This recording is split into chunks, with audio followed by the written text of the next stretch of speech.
Hello students, this is C. Ankit Lalla, once again back with you for another session for my CA Foundation students.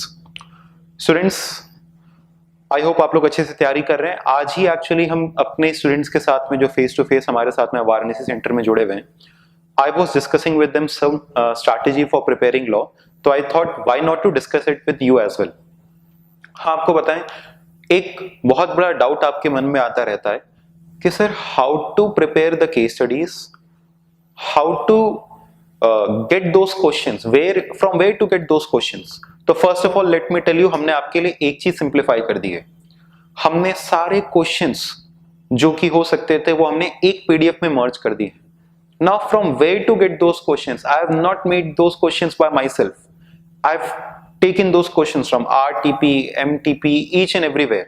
In fact, they are the combined RTPs and MTPs, each and everything. I've combined each and everything on one file, just so that you don't have to search anything. आपको कुछ भी search करने की जरूरत नहीं है. In the given description, you will find out a link जिसके through आप एक फाइल डाउनलोड करिएगा. इनफैक्ट दो फाइल्स होंगे, एक में कंपनीज एक्ट के कुछ अलग से क्वेश्चंस हो सकते हैं और एक में एक मर्ज पीडीएफ फाइल होगी which will contain all the RTPs, MTPs, revision test paper, mock test papers, past exam papers, सब कुछ होगा. So have that one PDF file where you will find out all the questions. Now I'll be discussing with you how to prepare the law in the coming period. First of all, let me tell you students, if you are expecting कि आपको कोई shortcut तरीका बताएंगे जिससे आप कोई जादुई तरीके से अचानक से सब कुछ तैयार कर लेंगे, there is no such method. If you are searching YouTube for the reason कि you are going to get a shortcut, no, I'm not going to discuss that. But yes, the pattern I'm going to discuss. It's not a shortcut first of all, it's a pattern for preparing your exams. So do stress on it and follow it. Not as a shortcut, but as the right method to do your hard work. So students, कैसे करके prepare करना है हमको law? Now say for example you have around 40 days for preparing for your law or in the upcoming exams. 40 days are left or around 35-36 days we can say. You have 5 chapters but I have divided into 4 sections because partnership or LLP छोटे हैं तो I have combined it.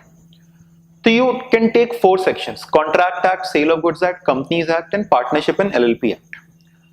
I have a 8-day strategy for you. If you are thinking कि आपसे कहेंगे एक chapter पे 2 दिन लगाओ, नहीं, एक चैप्टर को एक दिन में पढ़ो.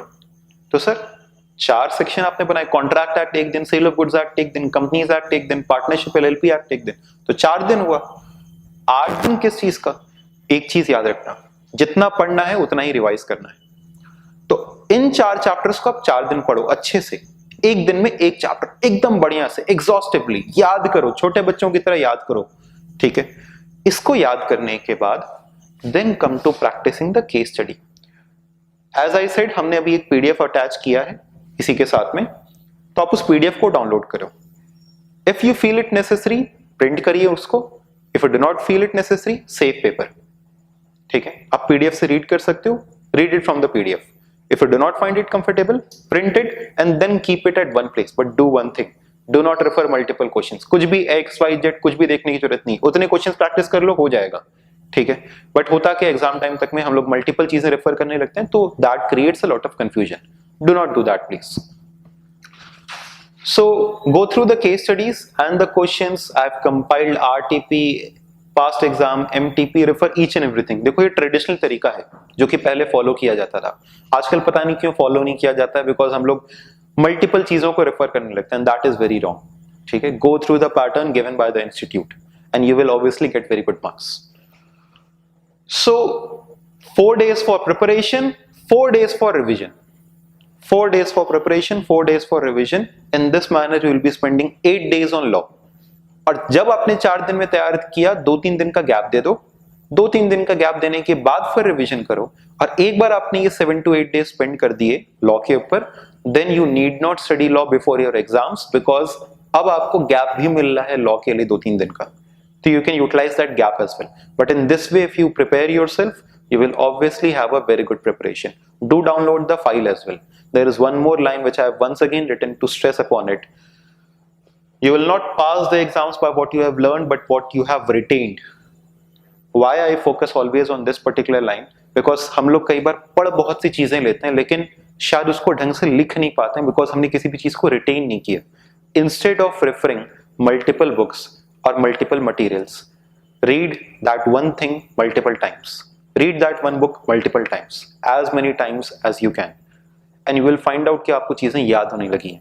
One last advice: when you read multiple answers, you will find out कि आपको multiple तरीके से लिखा हुआ दिखाई देगा. Say for example, take an example, you find out doctrine of ultrawires. You will find out कि doctrine of ultrawires की ही case study का 4 जगहों पे 4 तरीके से आंसर दिया हुआ है. You need not write it that way. What you can do कि आप एक आंसर याद कर लो डॉक्ट्राइन ऑफ अल्ट्रावायर्स का, जो कि 3 लाइन 4 लाइन में उसकी एक्सप्लेनेशन है, प्रॉपर एक्सप्लेनेशन हो. इससे ठीक पहले हमने अभी एक वीडियो और भी अपलोड किया है जो कि केस स्टडी को आंसर करने से जुड़ा हुआ है. You can watch that video as well. उसमें हमने समझाया है कि how you can answer your case studies. तो आपको वो 3-4 लाइनें जो प्रोविजन की होती हैं वो आपको याद रखनी है.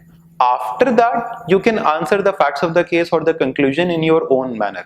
ठीक है, तो लर्न दोस 3 to 4 लाइन्स. अब उसको अगर आप अलग अलग जगहों पे अलग अलग तरीके से याद करने लगेंगे ना तो आप अल्टीमेटली एग्जाम में कंफ्यूज हो जाएंगे कि हमको एग्जैक्टली लिखना क्या है या समझाना कैसे है. तो किसी भी प्रोविजन के अपनी 3-4 लाइनें बना लो कि अच्छा अगर ये प्रोविजन पूछेगा तो हम ये 3-4 लाइनें लिखेंगे. जैसे प्रिंसिपल्स हो गए, डॉक्ट्राइन्स हो गए, इन सब की आप अपनी 3-4 लाइनें बना लो कि हम ये याद करके जा रहे हैं और हमसे इस पैरा को समझाने के लिए कहा जाएगा, इस हेडिंग को समझाने के लिए कहा जाएगा, तो हम यही 3-4 लाइनें लिखेंगे और कुछ नहीं लिखेंगे. Do it that way so that it does not create any confusion in your exams. I hope this was clear, this was helpful for you. Students, wishing you very well for your exams. Hope you are preparing good. Work very hard. आप अपनी मेहनत से अपनी life में एक बहुत बड़ा चीज लेकर के आ सकते हैं. So do prepare very well. As I say, make yourself and your parents proud, your teachers proud. Thank you very much. Bye bye.